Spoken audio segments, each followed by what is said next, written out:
Okay, we're here with Kenneth Harris, who just top 8'd the remote duel regional, seeking in there at 8th place. What'd you play? I played Labrynth, just good old regular Labrynth. All right, so start with the boss monsters, just 2 lady, 1 lovely. They're great, obviously. Lady, good for your engine, indestructible. Lovely, good for all your pops and all that good stuff.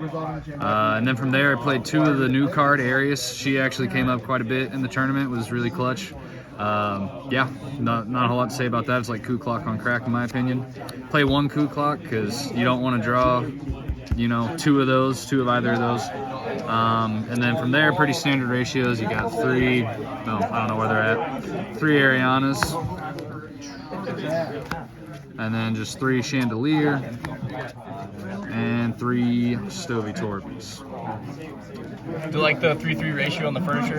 Yeah, the furniture, I always want to see furniture. Sometimes I'll side out Chandelier just because, like, you can't make Chaos Angel with it, so Stovey Torby's a little better for that, but yeah, I always wanted to see at least one of these for the game because they just constantly loop from the graveyard, and that keeps your engine going. Speaking of your engine, the 3 big welcome, that's really the key trap, like always the first trap I set off of these. It triggers every other graveyard effect pretty much, and yeah, you got to keep that card going. It saves you a lot too, and you can just bounce from the hand as opposed to having to destroy. 3 welcome. And yeah, that's pretty much it for like the Labrynth part of the engine. As for the traps, I played 3 Imperm, 1 IDP, 1 Tears of the Overroot. I swapped I was playing Dogmatica Punishment. Swapped this out though. Really helps for like extra deck space too. Daruma Cannon, that card's pretty crazy. Didn't come up a whole lot, but I'm never taking that card out of my deck. Dimensional Barrier, that was actually pretty clutch too. Yeah, main the barrier.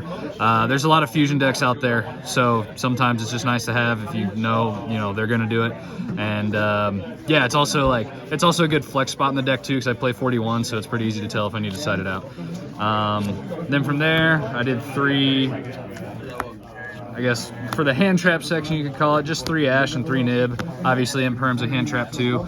Nib, I'm thinking about taking out. Didn't really help me at all during the tournament. There was 1 match where I wish I would have nibbed, but wouldn't have really mattered anyway. And then yeah, for going first, I also play 3 Solemn Strike, and I only play 4 spells, just Pot of Extrav and good old Called By to protect your searchers. So. Yeah, Called By's pretty good. Yeah. You want to delete the side deck goo? For sure.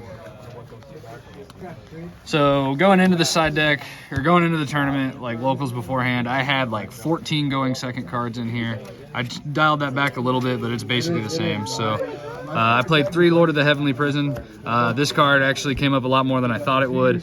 Super great protection against like Lightning Storm and Harpy Feather Duster, so really good there.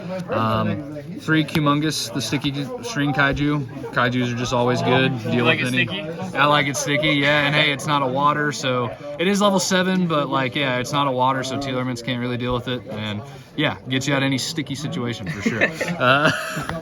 3 Evenly Matched, just obviously it goes without saying, it's super powerful. 3 Drawl and Lockbird. This I just hardly even sided into, and it didn't really come up. I think like Rescue Ace doesn't really care about it. Tearlaments maybe, but even then I felt like other cards would have been better. So yeah, Drawl wasn't really impactful. 2 Lightning Storm, and then 1 EEV. EEV I didn't use a whole lot. Lightning Storm obviously huge clutch blowout card, but yeah, I didn't use this as much as I typically did. Really just came down to a lot of like pops and shuffles, and just keeping the engine going was kind of the key to my success. So sick. Yeah. All right. Any last words? No. I guess. Oh, your extra deck. Yeah, we got the extra deck. What are I you forgot doing? about that. All right. I have a brain disease. So do I. It's all right. We're Yu-Gi-Oh players. All right. So the meaningful parts of the extra deck: 3 Chaos Angel. This card's awesome. Rich? Yeah, I'm a little rich. No, Chaos Angel's great. Big, kind of my biggest boss monster. Obviously, banishing things is great. Muckracker's awesome too. I only don't play 3 because I don't have the 3rd. Definitely a mandatory 3 of. It's super great. Works with every other card. And if you're lucky enough, you can make it into an SP Little Knight, which, yeah, I got game exactly with SP and Chaos Angel once, and that felt really good. But yeah, those are the only 3 I actually use. The rest are I have filler? Pretty much. I went with the Unchained stuff, so like Lord Solyama and all that, and then like Typhon, because that card's crazy. Sure, it could be crazy. I never used it. And then yeah, just a bunch of filler. I like the Unchained stuff. I was thinking about doing like the Unchained main deck monsters too, but I chose not to. And without those monsters, it just never really made sense to summon any of this stuff when I've got these weapons at my disposal.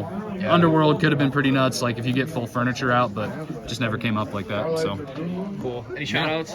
yeah, shout out to Misty Mountain Games out here in Madison, Wisconsin, all the homies, and yeah, Love you. Love you, Darian.